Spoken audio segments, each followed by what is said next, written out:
So, good morning, all. So, our group topic is tools for managing currency risk, and this topic includes swaps, forward, futures, and options. And our group members are Aran K. Joseph, Anuraji, Joe Sebastian, Shivani Ajit, Sia Mary Vincent, and myself, Alisha Susan Viju. So, our first topic is currency swaps. Currency swap means it is an agreement in which two parties have agreed to exchange the principal amount of loan and the interest in one currency for that of principal amount of loan and interest in another currency. And the parties who are mainly involved in currency swap agreement is financial institutions that are either acting on their own or as an agent for a non-financial corporation. And the main purpose of currency swap is to hedge the exposure to exchange rate risk and also to reduce the borrowing cost occurring in the foreign currency. And to understand the concept, you can take an example. We have two companies, one American company and an Indian company. So American company is planning to invest in India, but for that purpose, it can avail a loan from India at 9%. But if it consider a loan in US, it is only 6%. And similarly, for the Indian company, it is planning to invest in US, and for that purpose it can avail a loan at 11%, but if it consider the loan at India, it's only 8%. So comparing the situation of both the companies, it is better for them to invest in their to take loan from in their own home country, because from the home country they are getting a better interest rate. So what they can do is both companies will borrow in their from their home country and will lend that fund to the other country. That is, the American company will borrow in US dollars at 6%, and it will lend that fund to India at 6%. And Indian company will borrow at rupees at 8%, and this fund will be lent to the US company at 8%. So, from the example about the interest and principal, both the companies have to pay interest at the rate on which they have borrowed, not on the rate which they have borrowed. That each party can benefit from each interest rate, and each company will pay interest for the amount they have received from the other company. And about the principal amount, the swap agreement is an agreement which go for a longer years. So to the end of that year, the principal amount will be swapped back at the same exchange rate as the initial transaction. That means regardless of any change in the exchange rate, increase or decrease in the exchange rate, the rate on which the transaction was initially uh, taken place, that rate will be used to swap back the principal amount. And let us now look at the advantages and disadvantages of swap. So advantage is access to better interest rate. From the example we have already seen, for both the companies, they are having a better access to interest rate in their home country rather than the foreign company. So they got an opportunity to access better rates and protection against changes in currency rates.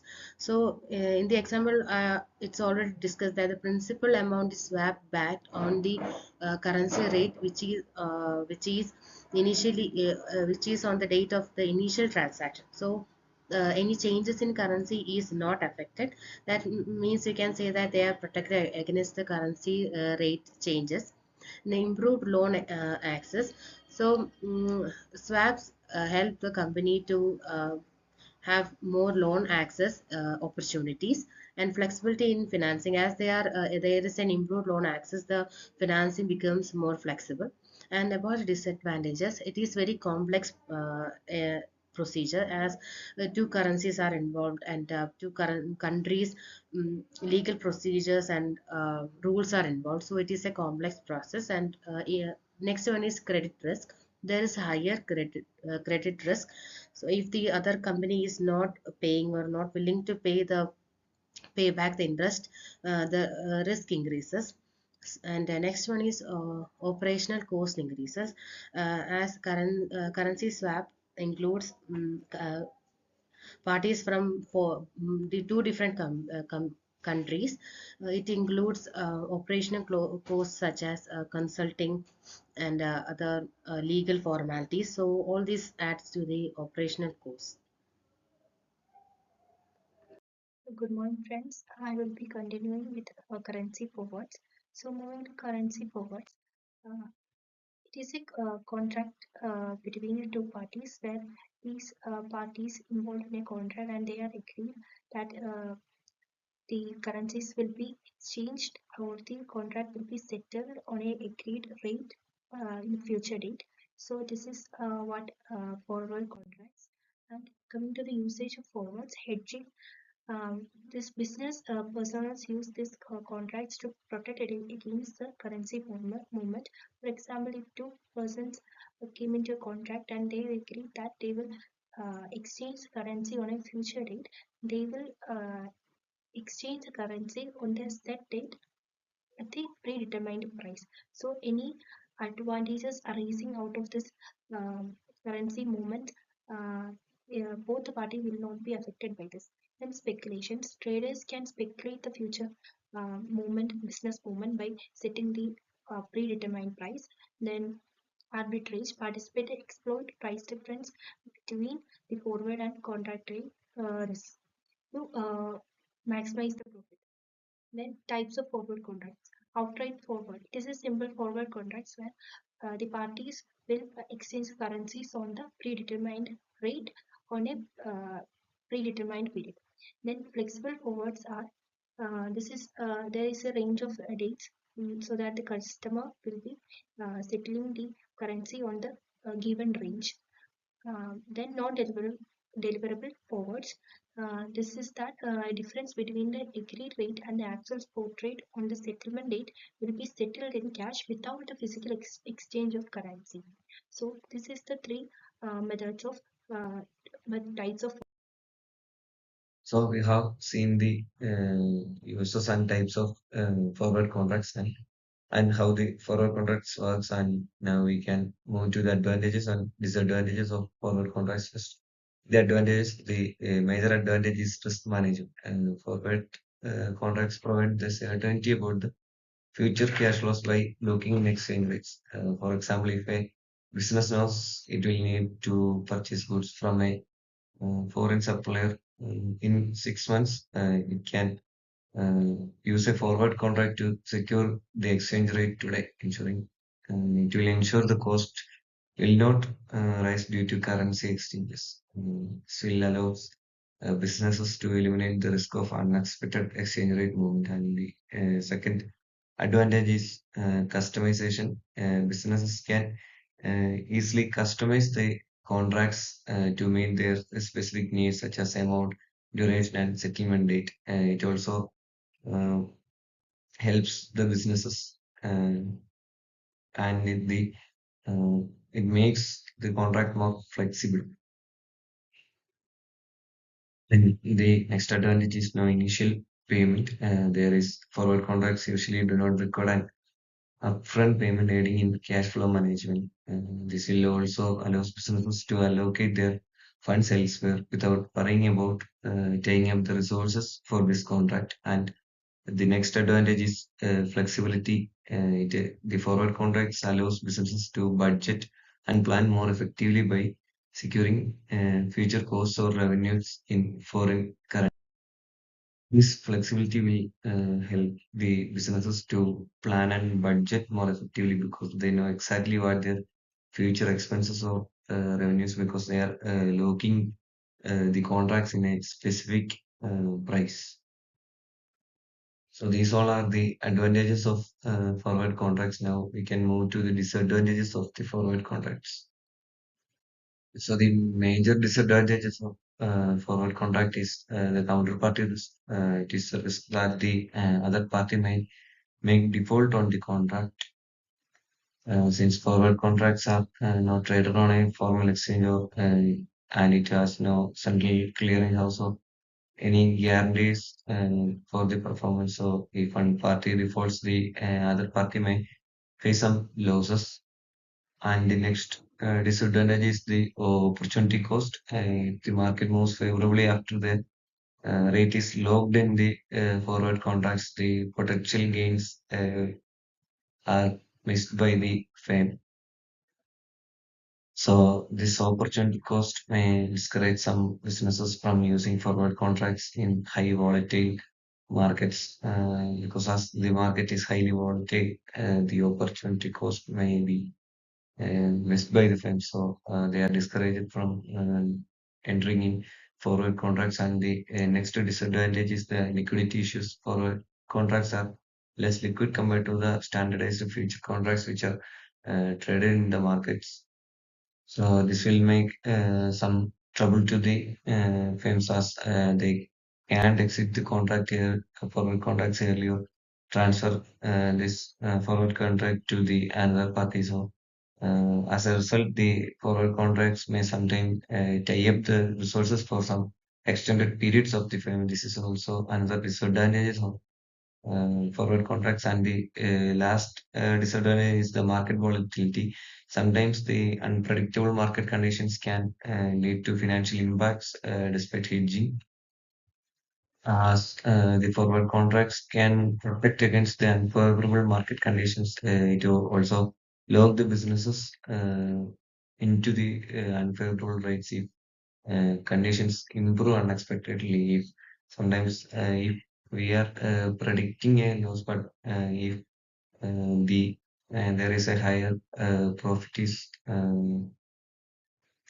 there, we may sometimes miss that profit. And these all are the advantages and disadvantages of forward contracts. And now we can move to the currency futures. Hi, I'm Shivani Ajit, and today I'll be discussing about currency futures. And previously, we have discussed about currency swaps and currency forwards. Now, let's have a brief discussion regarding what currency futures. So basically, currency future contracts are also called foreign exchange futures, and there are type of futures contract used for the exchange of a currency for another at a fixed exchange rate at a specified date. So the date will be specified by the trader, and the currency futures is mainly used for managing currency exposure, hedging risk, and making a profit from the price movement, which basically means that the variation profit due to variation in foreign exchange rates. So how do currency futures work? So currency future mainly allows the traders to speculate on the fixed price of a currency. They can sell or purchase the currency based on a fixed rate on a fixed date, or the date fixed by the traders. And if the price movement is in their favor, they'll be having a profit out of it. So let's look on an example on how the foreign currency futures works. So over here we are having an example of an Indian exporter and a US company. Consider that an Indian exporter will receive 1000 USD in 3 months for goods sold to an importer in USA. The exporter is concerned that the USD might strengthen against the INR, which means the Indian rupees, meaning that they would receive fewer Indian rupees when converting the payment received in US dollars. So basically here the Indian exporter is having a concern of risk of having a risk due to the appreciation of Indian rupees against the US dollars. So now let's look at the facts of the case. So here the contract size is 1000 USD dollar, and let's assume that $1 is 80 rupees, and the future maturity period is 3 months. So coming to the case, let's assume that we are having two markets. One is money market and the second one is futures market. And also consider that the date in which the deal was set is January, and the end of the deal occurs in the month of March, because we are having a 3 month maturity period. And in the month of January, we have fixed or we have made a deal to receive 1000 USD dollar in the month of March. Okay. So the deal was already set in January 2024, and during that period, 1000 USD dollar when converted to Indian rupees it will be 80,000 rupees.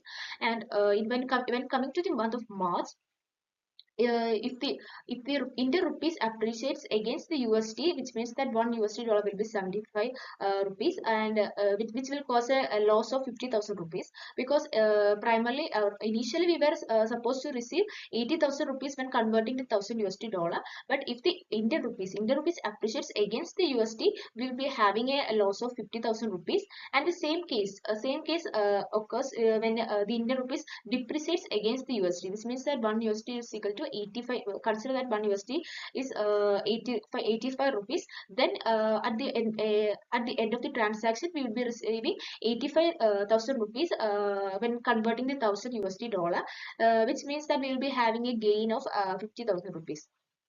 So our main objective is to mitigate the loss of 50,000 rupees that we are incurring due to the appreciation of Indian rupees. So this is where we'll be using the future markets. Now let's look into the futures market. In the future markets, 1000 USD dollar is 8,000 rupees, 80,000 rupees, and it's a fixed price. We have fixed to we have purchased a contract or a future to sell the same contract after 3 months. So it's a contract. So we'll be selling that contract after 3 months at the same rate, which is 80,000 rupees. So in the January, we have purchased the 80,000 or the 1000 USD dollar futures, and we have decided to sell it at the same rate, which is the 1000 USD is equal to 80,000 rupees. And when at the end of the period or at the end of the deal, which occurs in the month of March, even though the Indian rupees appreciates or depreciates, the amount is fixed, which means that the 1000 USD dollar is equal to 80,000 rupees. So the trader will receive 80,000 rupees whether the Indian rupees appreciates or depreciates. The depreciation or appreciation occurring in the market does not affect in the future market, because we have already fixed the price on which we will be exchanging the contract. So in such a case, if the INR appreciates against the USD, we'll be having a 50,000 rupees when compared to the money market. When comparing the future market to the money market, we'll be having a gain of 50,000 rupees, thereby balancing out the loss in money market and future market. But if the Indian rupees depreciates against the USD, which means that we will be receiving an 85,000 upon receiving 1000 USD dollars. But in the future market, we have fixed 1000 USD as 80,000 rupees. So we'll be having a loss over here of 50,000 rupees. But in the money market, we'll be having a gain, which also balance out the possibility of having a loss. This is what money market, basically how money markets works. I'm here to explain about advantages of futures. There are four advantages for futures. One is hedging, profit from changes, flexibility, and easy liquidation.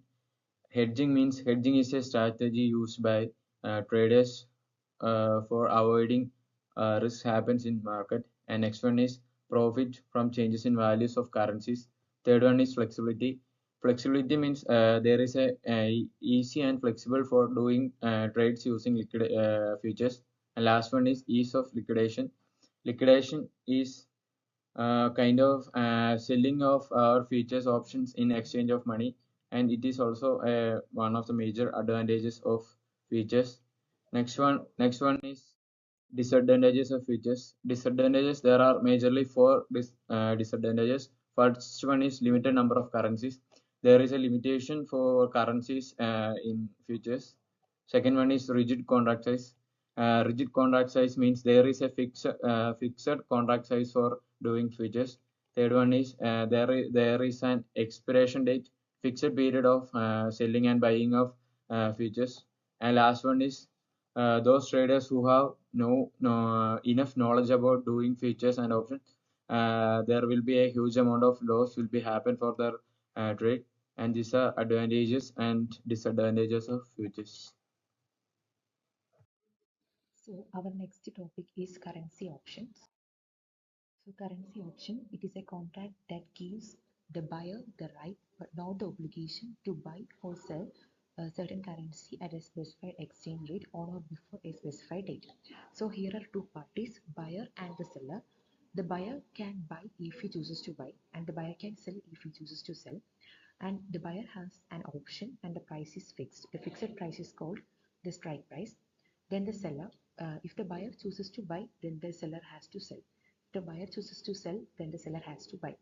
And here is also the price is fixed. The buyer is known as the option holder in case of currency options, and the seller of the option contract is known as the option writer. The option buyer or the holder must pay a premium to the option seller before entering into the option contract. So there are mainly two types of options in the currency options. First one is call option and the other one is put option. So the call option gives the buyer the right to buy and the put option gives the buyer the right to sell. So first we can look into the call option. So call option provides the buyer with the right to buy a currency at a strike price. So we can look into an example. Mr. X is expecting prices of stock to rise soon. So on 1st January, he entered into a call option to buy 100 shares and the strike price is 50 euro and the expiry date is 28th February. So in this question, the buyer has the right to buy 100 shares at the strike price and the seller has the obligation to sell the 100 shares at the strike price if asked.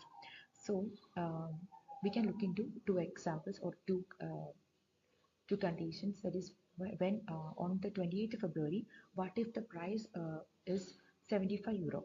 If the price is 75 euro, then mostly the buyers are looking for the lower price, so he exercises the option and buy the shares at the strike price. Then what if the price on 28th February is 35 euro? As we all know, the buyers are always looking into the lower prices and the strike price is higher than the current market price. He do not exercise the option contract and buy the shares at 35 euro. So next we are looking for the put option. So put option provides the buyer with the right to sell a currency at the strike price. That means the buyer has the right to sell. So for example, Mr. X is expecting prices of stock to fall soon. So on 1st January, he entered into a put option to sell 100 shares and the strike price is 50 euro and the expiry date is 28th February. So in this case, the buyer has the right to sell 100 shares at the strike price and the seller has to buy 100 shares at strike price if assigned. So we can again look into the two conditions, that is what if the price on 28th February is 75 euro. As we are selling, we are looking for higher price and we have to sell at higher price, then only we get profit. So when the price is when the price of the share is 75 euro, the buyer do not exercise the option. That means he do not sell the shares at 50 euro. He sell his shares at the current market price, that is 75 euro. Then what if the case if the market price on 28th February is 35 euro? If the price is 35 euro, then that means it is lesser than the strike price. So he exercises the option and sell his shares at 50 euro. So that is all about put option. So from this currency options, we learned about what is the meaning of the currency option, then the two types of options, that is call option and the put option. So from the entire session, you learned about the currency swaps, currency forwards, currency futures, and currency options. So hope you all understand each and every topics, and thank you.